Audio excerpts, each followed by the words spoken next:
হে, গিন্নি দেখো আয়নাতে একেবারে সব ঝকঝকে দেখাচ্ছে। তা আয়না নাকি অন্য কিছু? এত ছোট আয়না যে ভালো করে মুখটাই দেখা যায় না। তুমি থাকতে পারছো? কবে থেকে বলছি একটা নতুন আয়না কেন?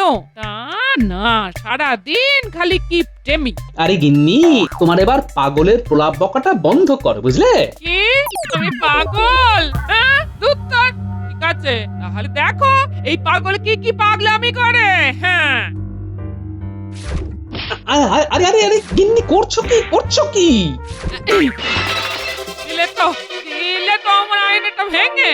আরে আমি কোথায় ভাঙলাম, তুমি তো আলুটা ছুঁড়ে মারলে। আমি তো আলুটা তোমার দিকে ছুঁড়েছি, তুমি মাথা নিচু করেছো কেন? ও তুমি আমাকে আলু ছুঁড়বে আর আমি দাঁড়িয়ে দাঁড়িয়ে আলুর বাড়ি খাবো? সেটা কি কখন হয়? তোমার সবকিছুতেই না পাড়াবাড়ি বুঝলে। দেখলে তো শেষে আয়নাটাই ভেঙে গেল। হ্যাঁ, এখন তো আমারই সব দোষ। থাকবো না আমি এই বাড়িতে। আজ আমি সারা জীবনের জন্য বাপের বাড়ি চলে যাবো। হ্যাঁ, বাহ বাহ বাহ, ঈশ্বর এত সুখ আমার কপালে লিখে রেখেছিলেন। ও তার মানে আমি চলে গেলে তুমি সুখে থাকবে, তাই তো?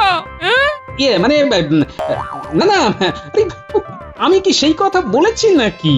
তুমি কি বলতে চেয়েছো সেটা আমি ভালোই বুঝতে পেরেছি। হ্যাঁ, এত অপমান সহ্য করে আমি আর এক মুহূর্ত এই বাড়িতে থাকবো না। হ্যাঁ, বলছি ওই যাবার আগে ওই দুপুরের রান্নাটা করে দিয়ে যাও। পারবো না, এই সংসারে আমি আর কোনো কাজ করতে পারবো না।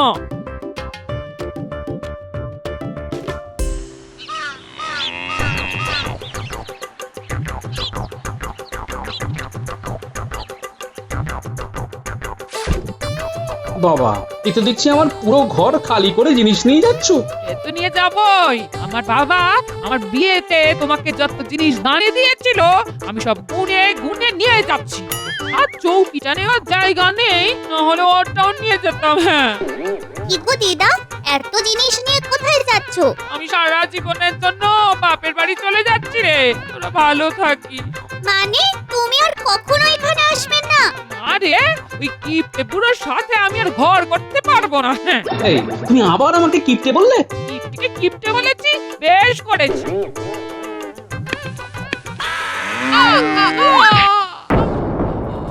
আরে আরে গিন্নি কি হলো তোমার? ওরে বাবা রে, কি হবে এবার? গিন্নিকে তো ঘরে নিয়ে যেতে হবে। ওরে ওরে ন্যাপলা পুঁটি গুলটে আয় না।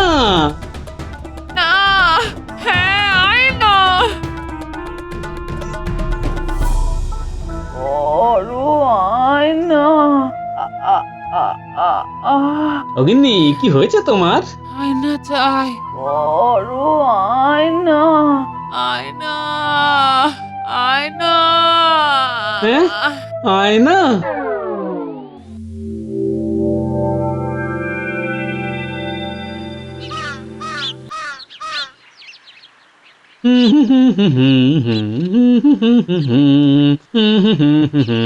একে গিন্নি কলসি ভর্তি জল নিয়ে কোথায় যাচ্ছ?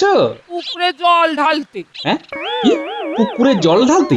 তার মানে বাড়ি থেকে পুকুরে গিয়ে জল না ঢাললে খাবে কি? হ্যাঁ, তুমি পুকুরে জল ঢালতে যাবে কেন? পুকুর থেকে জল বাড়িতে নিয়ে আসতে হয়। যেটা জানো না সেটা নিয়ে কথা বলো না। হ্যাঁ, এই সরো সরো, পুকুরে জল ঢেলে তারপর রান্না বসাতে হবে। হ্যাঁ,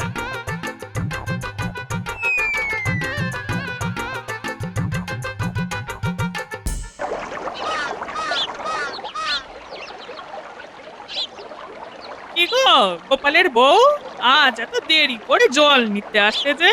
আরে আমি জল নিতে আসবো কেন? আমি তো পুকুরে জল ঢালতে এসেছি। হ্যাঁ, হ্যাঁ কি বলছো? তোমার মাথাটা তো ঠিক আছে তো? আমার মাথা ঠিকই আছে, তোমার মাথায় বরং খারাপ হয়েছে। যাও একটু রাজবৈদ্যকে গিয়ে দেখিয়ে এসো কি সব বলছে। পুকুরে নাকি জল নিতে আসবো।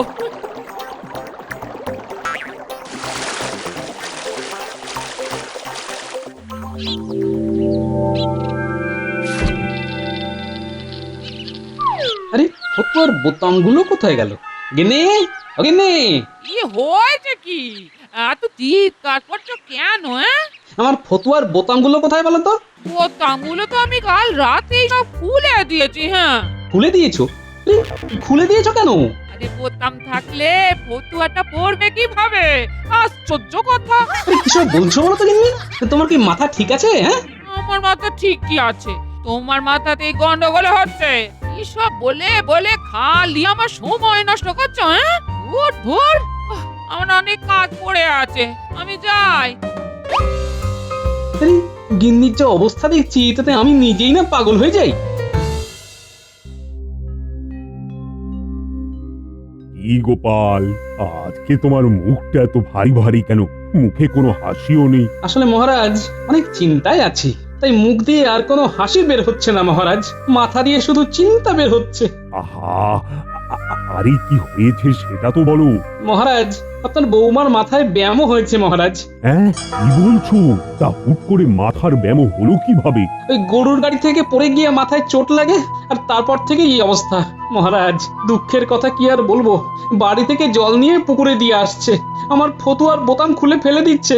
মাঝে মাঝে মনে হচ্ছে আমি নিজেই পাগল হয়ে যাব মহারাজ। আরে গোপাল, শান্ত হও শান্ত হও। আহা, এত চিন্তা করো না তো, সব কিছু ঠিক হয়ে যাবে। রাজবৈদ্য তো এখন কৃষ্ণনগরে নেই, ওষুধই আনতে অন্য গ্রামে গেছে। তা রাজবৈদ্য ফিরলেই তুমি বৌমাকে একবার দেখিয়ে নিও। এই সুযোগে বেটার টেকোটাকে সভা থেকে বের করে দিতে হবে। মহারাজ, আমার মনে হয় গোপালের এখন বাড়িতে থাকা উচিত। হ্যাঁ হ্যাঁ হ্যাঁ মন্ত্রী, তুমি একেবারে ঠিক কথা বলেছ। গোপাল, তুমি বরং এক কাজ করো, তুমি এখন কিছুদিন বাড়িতেই থাকো। বৌমা সুস্থ হয়ে গেলে তখন না হয় আবার রাজসভায় আসবে। কিন্তু মহারাজ আমি বাড়িতে থাকলে সংসার চলবে কিভাবে? আরে গোপাল, তুমি এত চিন্তা করো না তো। তুমি প্রতি মাসে এসে খাজাঞ্চির কাছ থেকে তোমার বেতন নিয়ে যেও, আর এর যদি বাড়তি কিছু দরকার হয় সেটাও নিয়ে যেও কিন্তু। মহারাজ, আপনি হয়তো ভুলে গেছেন, এখন তো আর খাজাঞ্চি নেই, এখন কোষাগারে সব দায়িত্ব আমার। খাজাঞ্চি তো ছুটিতে আছে। ও হ্যাঁ হ্যাঁ হ্যাঁ, ঠিকই তো, এখন তো কোষাগারের সব দায়িত্ব তোমার। ঠিক আছে ঠিক আছে, তাহলে তুমি বরং প্রতি মাসে গোপালকে তার বেতন বুঝিয়ে দেবে, কেমন? ঠিক আছে মহারাজ। ও, এমন দিনের অপেক্ষাতেই তো ছিলাম। খাজাঞ্চিও নেই আর গোপালও থাকবে না, এইবারেই তো হবে আসল খেলা।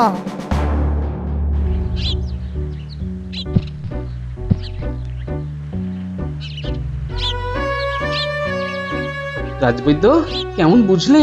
গোপাল, দেখে যা বুঝছি এ ব্যামো এত সহজে ছাড়ার না। কি বলছো রাজবৈদ্য? তাহলে কি করব?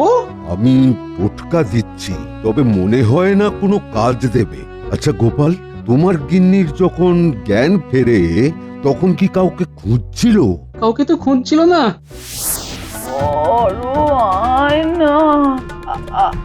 অগিন্নি অগিন্নি, কি হয়েছে তোমার? আয়না চাই, আয়না আয়না আয়না। হ্যাঁ? আয়না? তবে হ্যাঁ, বড় আয়না বলছিল। তাহলে তুমি একটা বড় আয়নাই কিনে ফেলো। তোমার গিন্নির মনে বড় আয়না গেঁথে রয়েছে, তাই যতক্ষণ না তোমার গিন্নিকে একটা বড় আয়নার সামনে দাঁড় করাবে ততক্ষণ তোমার গিন্নির এই রোগ ছাড়বে না। হ্যাঁ, কি বলছো রাজবৈদ্য? এটা আবার কেমন রোগ?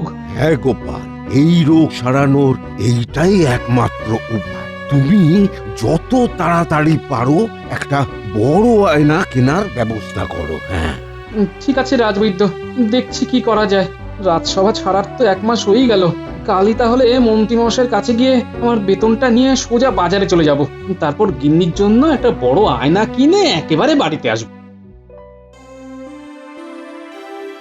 এখান থেকে 300 মোহর আর এখান থেকে 200 মোহর, মোট 500 মোহর আজকে আমার ট্যাঁকে ঢুকলো।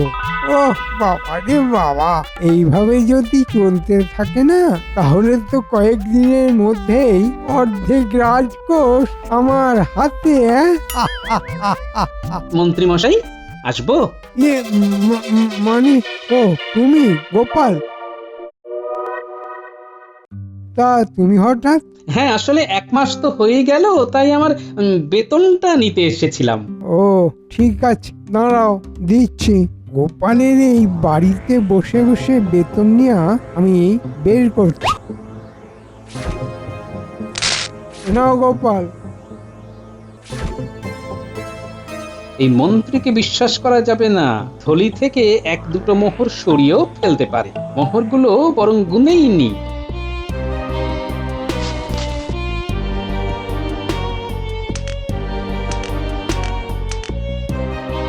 কি 30টা মোহর? মন্ত্রী মশাই, আমার বেতন তো 60 মোহর, আর এখানে মাত্র 30টা মোহর আছে। বাকি 30টা মোহর কোথায় গেল? দেখো গোপাল, তুমি তো রাজসভায় আসছো না, তাই মহারাজ বলেছেন তোমাকে অর্ধেক বেতন দিতে। কিন্তু মহারাজ যে সেদিন বললেন। আরে গোপাল, মহারাজ তোমাকে বেতন দিতে বলেছেন, সম্পূর্ণ বেতন কি দিতে বলেছেন? যা পেয়েছো এই অনেক। কিন্তু মন্ত্রী মশাই, আমার বউয়ের চিকিৎসার জন্য কিছু অর্থের দরকার ছিল। দয়া করে যদি কিছু দেন। না না, মহারাজের বারণ আছে। আমি তো আর মহারাজের বিপক্ষে গিয়ে কথা বলতে পারি না। তুমি এখন যাও দেখি, যাও যাও, আমার এখন অনেক কাজ পড়ে আছে।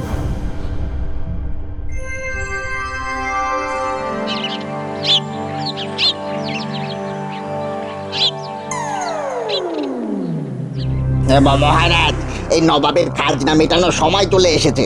এদিকে তো রাজকোষ পুরো ফাঁকা হয়ে আছে, খাজনা মেটাবো কি করে? কি বলছো খাজাঞ্চি? রাজকোষ ফাঁকা হলো কিভাবে? মন্ত্রী, ছেড়েছে, এবার আমি কি করব? হ্যাঁ মানে হ্যাঁ হ্যাঁ হ্যাঁ মহারাজ, বলুন বলুন। কি ব্যাপার? রাজকোষের সব অর্থ কোথায় গেল? মানে মহারাজ, কি মানে করছো? যা বলার খুলে বলো। এখন যদি আমি বলি সব অর্থ আমি সরিয়েছি, তাহলে তো মহারাজ আমাকে স্কুলে চড়াবেন। না না, কিছুতেই এ কথা মহারাজকে বলা যাবে না। তাহলে কি করি কি করি কি করি? হ্যাঁ হ্যাঁ, আমি বরং গোপালের নামেই দোষটা দিয়ে দিই। হ্যাঁ হ্যাঁ মহারাজ, এই গোপাল এসেই সব মোহর নিয়ে গেছে। কি? গোপাল? হ্যাঁ মহারাজ, কখনো 100 মোহর, কখনো 200 মোহর, কখনো 500 মোহরও নিয়ে যেত। তাই না? কিন্তু তুমি ওকে বারণ করনি কেন? আসলে মহারাজ, আমার দয়া শরীর, চিকিৎসার কথা বলেছে, কি করে না করি বলুন? কিন্তু এখন বুঝতে পারছি গোপাল আমার মাথায় টুপি পরিয়ে সব অর্থ নিয়ে পালিয়েছে। টুপি পরাচ্ছি ওকে। সেনাপতি, বলুন মহারাজ। এক্ষুনি গোপালকে আমার সামনে হাজির করো।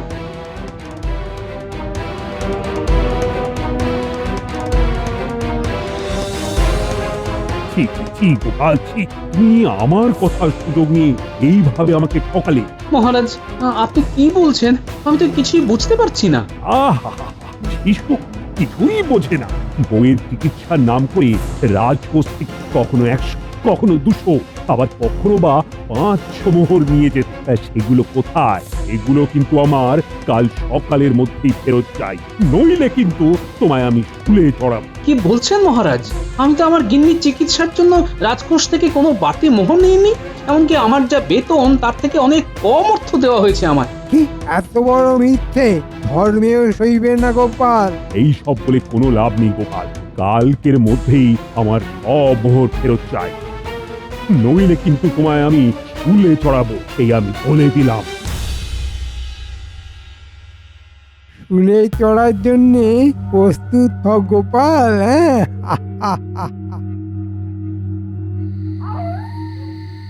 এই মন্ত্রী বেটা আমাকে এমন ভাবে ফাঁসিয়ে দেবে আমি ভাবতেই পারিনি। ওই মন্ত্রী সব অর্থ নিজের পকেটে ঢুকিয়ে এখন আমার নামই দোষ দিচ্ছে। ওই মন্ত্রীকে চেপে ধরলেই সব সত্যি বেরিয়ে আসবে। কিন্তু কি করি কি করি কি করি? ইস বাবা, কি বাজে গন্ধ! গিন্নি, এই নোংরা নিয়ে তুমি কোথায় যাচ্ছ? কেন ঘরে? আরে, নোংরা কেউ ঘরে নিয়ে যায় নাকি? তো নোংরা কি লোকে ঘর থেকে বাইরে নিয়ে যাবে? হ্যাঁ, নোংরা তো লোকে ঘরেই রাখবে গো। আমার মাথাটা সত্যি খারাপ হয়ে গেছে গো। হ্যাঁ, তোমার এই নোংরার গন্ধে আমার মাথাটা সত্যি এবার খারাপ হয়ে যাবে। আচ্ছা, এই নোংরা মন্ত্রীমশাইয়ের গায়ে ফেলে দেবার ভয় দেখিয়ে যদি মন্ত্রীমশাইকে চেপে ধরি তাহলে সত্যিটা বললেও বলতে পারে। তাই বরং করি, এই নোংরা নিয়ে মন্ত্রীর বাড়ি যাই। দাও গিন্নি, নোংরাটা আমাকে দাও। কি করবে? আরে আমি ঘরে নিয়ে গিয়ে রাখবো, এত ভারী বালতি তুমি বইতে পারো নাকি? দাও দাও দাও, আমাকে দাও। তুমি বরং যাও, অন্য কাজ করো। আচ্ছা, এই নাও তবে, ঘরে গিয়ে সুন্দর করে বিছানার পাশে রেখে দেবে। আমি যাই, তরকারির খোসা দিয়ে রান্নাটা সেরে ফেলি। হ্যাঁ, তরকারির খোসা দিয়ে রান্না? দেখবে কেমন চেটে খাও। উফ, বাবা, গিন্নির সাথে বেশিক্ষণ কথা বললে নিজেকে কেমন পাগল পাগল লাগে। যাই, এবার আমার কাজটা সেরে ফেলি।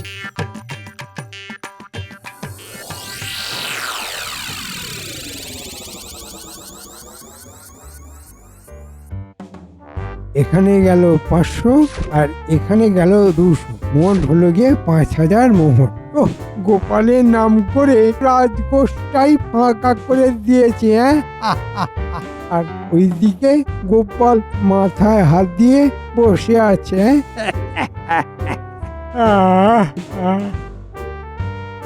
না, যাই, এবার ঘুমিয়ে পড়ি। কাল আবার রাজসভায় গোপালের সাজা ঘোষণা হবে, সকাল সকাল যেতে হবে। তাহলে আমার ধারণাটাই ঠিক, মন্ত্রী আমার উপর সম্পূর্ণ দোষ চাপিয়ে সব অর্থ নিজের পকেটে ঢুকিয়েছে। হ্যাঁ, মন্ত্রী ভেবেছে আমাকে ফাঁসিয়ে নিজে আনন্দে থাকবে। হ্যাঁ, কিন্তু মন্ত্রীর সব আনন্দ যে আমি একেবারে নিরানন্দ করে দেব, সেটা মন্ত্রী বুঝতেই পারছে না। উফ, বাক্সটা তো কিছুতেই নিতে পারছি না।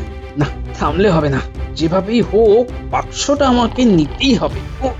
উফ, পেয়েছি পেয়েছি, এবার তাড়াতাড়ি মোহরগুলো বেঁধে নি।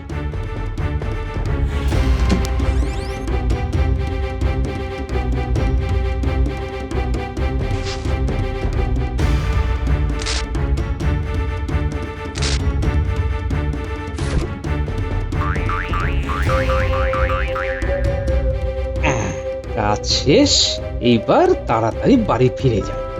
কিন্তু কিন্তু এই নোংরাগুলো কি করবো? পেয়েছি।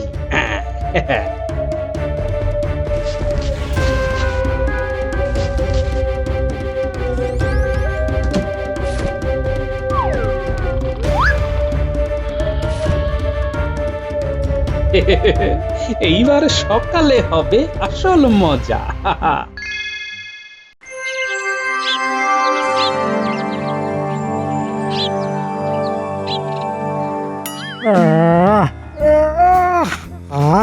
ঘুমটা খুব ভালো হলো। যাই, সকাল সকাল মোহরগুলো একটু দর্শন করে নি, তাহলে দিনটা খুব ভালো যাবে।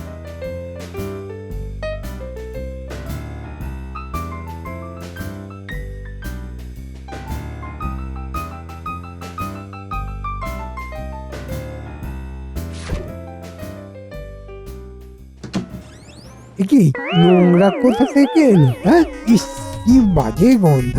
কিন্তু আমার মোহর কোথায় গেল? কি আমার মোহর কোথায় চলে গেল? এই যেমন তোমার সব মোহর আমার কাছে। মহারাজ, আপনি? কোষাগার থেকে মোহর চুরি করে গোপালের নামে দোষ দেওয়া। গোপাল আমাকে সব বলেছে। হ্যাঁ, তুমি গোপালকে অর্ধেক মাসের বেতন দিয়ে সেই অর্থ নিজের পকেটে ভরেছ, আর বলেছ আমি নাকি গোপালকে অর্ধেক মাসের বেতন দিতে বলেছি। তোমাকে তো আমি স্কুলে চড়াবো মন্ত্রী। মানে মহারাজ, আমায় ক্ষমা করে দিন, আমার ভুল হয়ে গেছে। আমি আর কোনোদিনও এরকম ভুল করব না, দয়া করে আমাকে ক্ষমা করে দিন। গোপাল, কি করা যায় বলো তো? ঠিক আছে মহারাজ, মন্ত্রী মশাই যখন এত করে বলছেন তখন আরেকটা সুযোগ দিয়েই দেখুন না হয়। হ্যাঁ মহারাজ, আর একটা সুযোগ দিন, আমি কথা দিচ্ছি আর এরকম ভুল হবে না। ঠিক আছে, একমাত্র এই গোপালের কথা অনুযায়ী তোমাকে আমি ক্ষমা করে দিলাম। তবে দ্বিতীয়বারে ভুল করলে তোমাকে স্কুলে চড়ানো থেকে আমাকে কেউ আটকাতে পারবে না, এই কথা আমি বলে দিলাম। আর গোপাল, তুমি আমাকে ক্ষমা করে দিও। মন্ত্রীর কথায় আমি তোমাকে ভুল বুঝেছিলাম। না না মহারাজ, ঠিক আছে, ভুল তো মানুষ মাত্রই হয়। যাক, তুমি আমায় বাঁচালে। তা গোপাল, বৌমা এখন কেমন আছে? ওই একই রকম। তাহলে কি বৌমার এই ব্যামো সারবে না? সারবে। রাজবৈদ্য বলেছে আমার গিন্নির মনে বড় একটা আয়নার ছবি গেঁথে আছে, তাই যতক্ষণ না একটা বড় আয়না কিনছি ততক্ষণ গিন্নি সুস্থ হবে না। এই নাও গোপাল, 200 মোহর। এই দিয়ে বৌমার জন্য একটা আয়না কিনে নিও। আর এটা কোনো দান নয়, মন্ত্রীর এই কূট বুদ্ধি ধরিয়ে দেওয়ার জন্য তোমার পুরস্কার। ধন্যবাদ মহারাজ।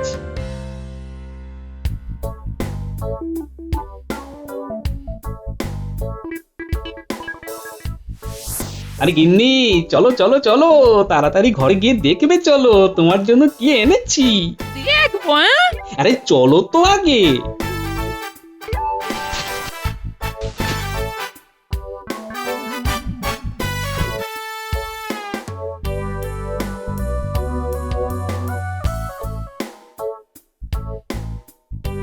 গিন্নি, ও গিন্নি, আরে কি হলো তোমার?